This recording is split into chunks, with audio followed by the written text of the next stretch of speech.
Relative frequency. I can find the relative frequency of an event, and I can compare experimental and theoretical probability. So relative frequency. So take out your notebooks, draw your line down, and let's get this definition. It's how many times something happens when you carry out the trials. Should sound familiar because it's the same or very close to experimental probability. Again, it's the number of times the event occurred, or what I want to happen,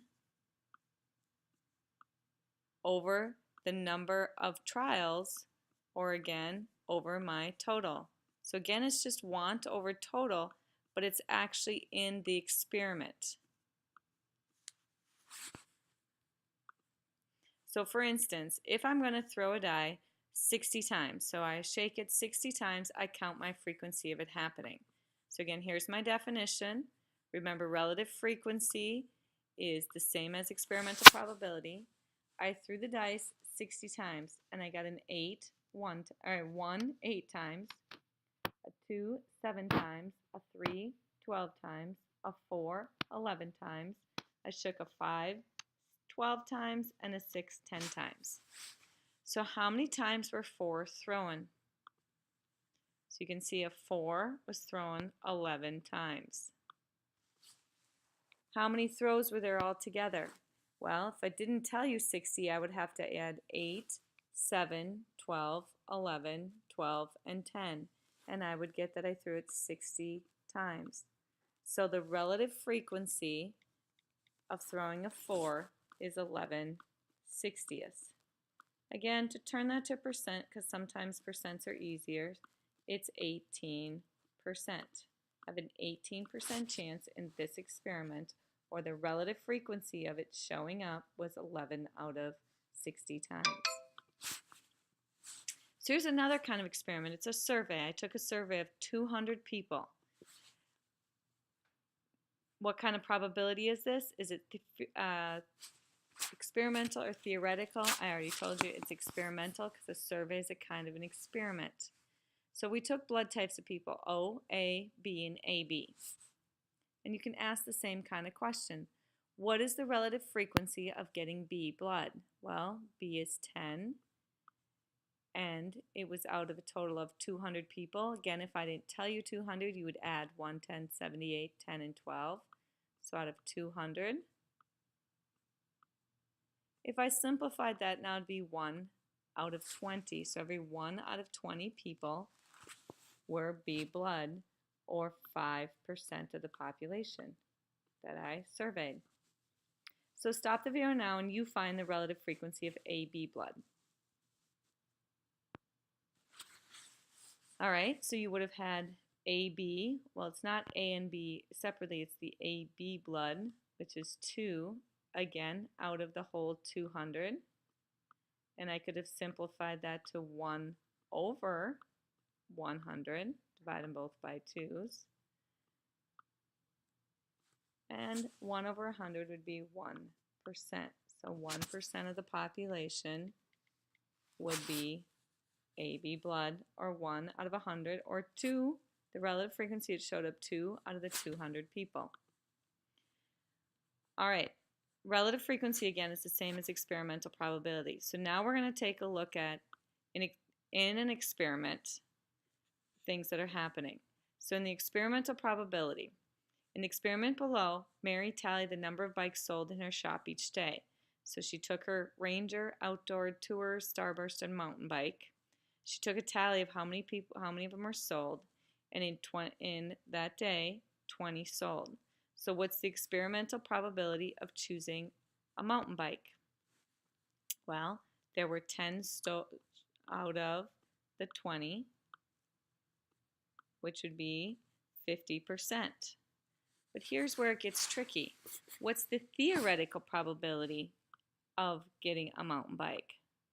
Well, in theory, remember, we don't look at the experiment. So if we took out the experiment here and covered it up, in theory, how many bikes are there? Well, there's 1, 2, 3, 4, 5 bikes, and the mountain bike is just one of them. So it's 1 out of 5, which would be a 20% chance of getting the mountain bike. So now here's where it's tricky. Which one of those bikes up there got closest to this theoretical? Obviously it wasn't the mountain bike, that was 50%. So let's start with the Ranger ones and let's look. The Ranger had 3 out of the 20, and this is where percentages will come in very helpful. The 3 out of 20 got me 15%. That's pretty close. Let's look at the outdoor bike, which was 5 out of 20. So the outdoor bike, which was 5 out of 20, which would reduce down to 1/4, which is 25%. And then let's look at the tour. That had 0 out of 20. Obviously that's 0%, so we don't have to worry about that one. And then let's look at the Starburst. The Starburst was 2 out of 20, which would reduce to 1/10, which is 10%. So in this case, which one of the bikes got closest? There's actually 2 that are close. The Ranger and the outdoor were the closest to the theoretical because they got closest to your 20%. Stop the video now and answer these 3 questions. When you're ready, start the video again and I'll answer them. So what is the theoretical probability of choosing any size?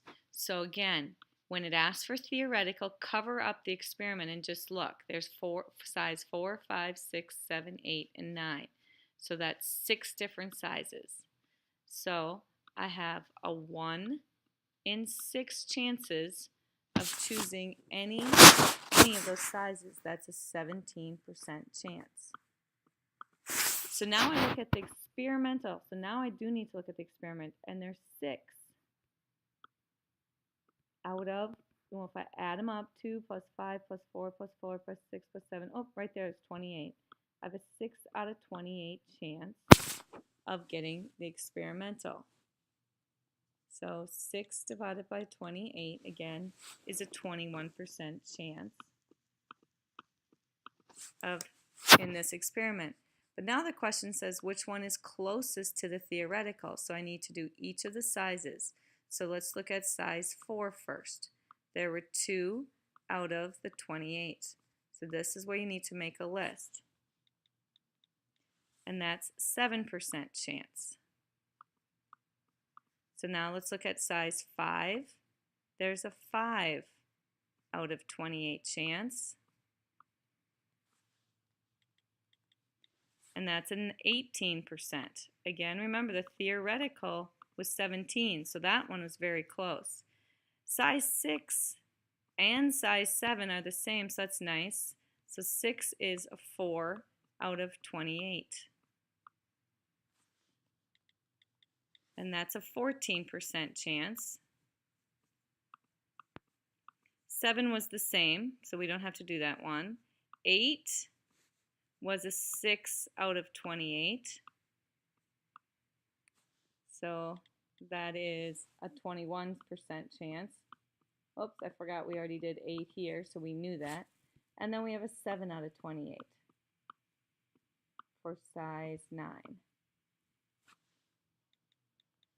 which is 25% chance. So when it says which experimental probability is closest to the theoretical, this was the theoretical 17, so size 5 was the closest. You have a worksheet to work on for homework.